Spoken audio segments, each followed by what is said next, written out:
Hey guys, Eric here from 7 Circle Hobbies, and today we're building a hero monument for our town square.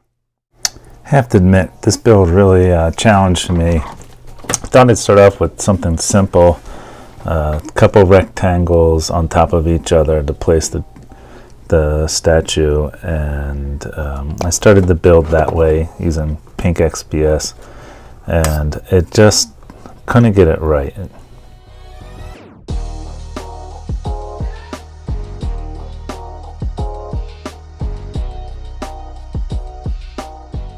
I mean, that just doesn't look heroic to me.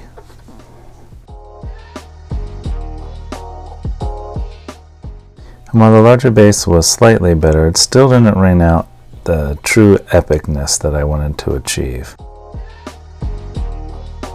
I was really stuck, and when all else fails, I turned to Google and came across this picture, and it really inspired me to rethink my design philosophy.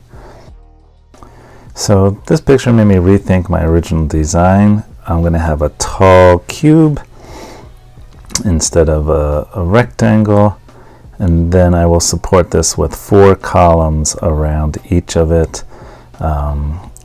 In the bottom left hand corner you'll see how I designed this with XPS and some wood forms, and I'll link the video above. Basic outline of the form. You can use this on your own.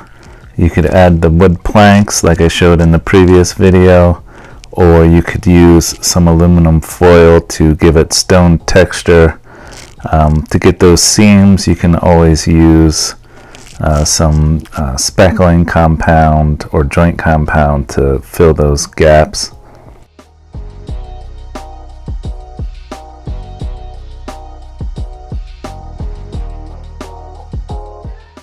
And this is kind of the great thing about crafting. What I originally envisioned was using some rollers and some wood forms just to make some simple columns and a platform to put this thing on and call it a day.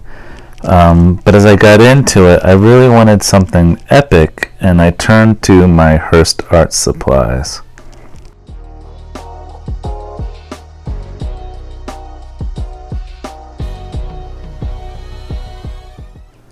If you're enjoying the video, hit the subscribe, like button, and leave me a comment below, and tell me what you'd like to see me build next.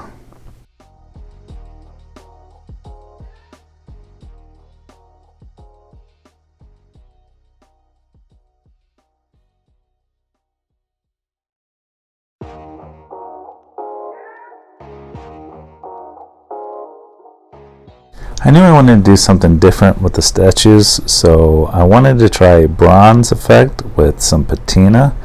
I had never tried this before, so here's my attempt at it. This is Games Workshop, Nihilakh Oxide, and Verdigras glaze from Vallejo. I tried both out. The first one here is the Vallejo, and it is a pretty cool effect, but pretty strong, and it has a very paint-like substance. It's very thick, so I don't know if I need to water this down to get a better result, or it's supposed to go on like that. I'll have to do some more research.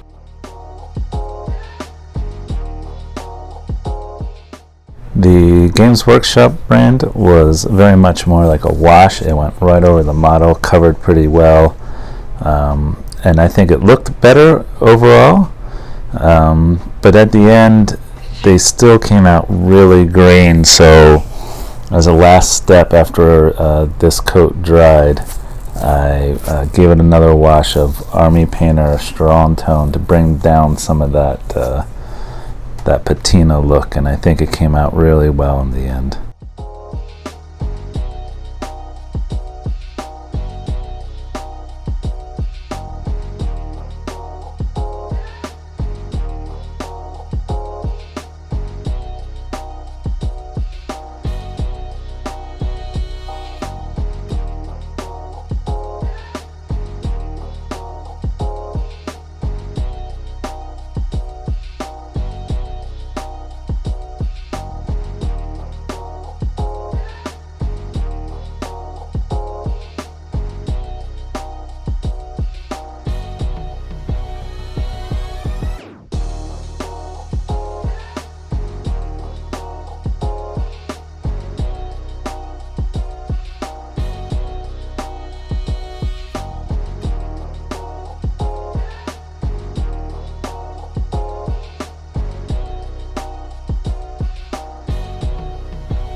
As the final step, I used a little olive green paint, heavily thinned down with water, just to give the stone different texture with the black. I think it's really interesting. I need to experiment more with this. But if you want to see some really cool stone paint, I want to link a video up the top from Real Terrain Hobbies. That guy's amazing with the way he brings things to life. Just super cool. Check it out.